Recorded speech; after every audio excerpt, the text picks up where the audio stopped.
ইমাম হাসান বসরি আলাইহি রাহমাত তিনি একদিন পথে দিয়ে হাঁটছেন, একটা কুকুর যাচ্ছে। এখন কুকুর তো নাজাসত, কুকুর তো অপবিত্র, ঠিক কিনা?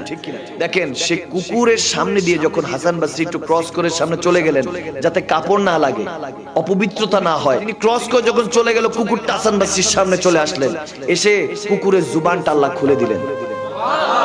কুকুরটা বলছে, এ হাসান বসরি, আপনি তো আমার থেকে, যদিও আমি শুকনো অবস্থায় আছি, ড্রাই অবস্থায় নাই, ভিজা অবস্থায় নাই, ভিজা অবস্থায় থাকলে আপনার কাপড়টা ধুইতে হতো কিংবা এটার পরা যেত না, কিন্তু শুকনো অবস্থায় আছে, আপনি চাইলে এক কোনা দিয়ে 7 বার বিসমিল্লাহির রহমানির রহিম বলে ধুয়ে ফেললেও হতো।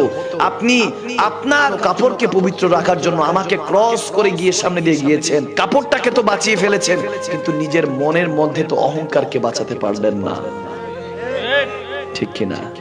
আওয়াজ দিয়ে বলেন।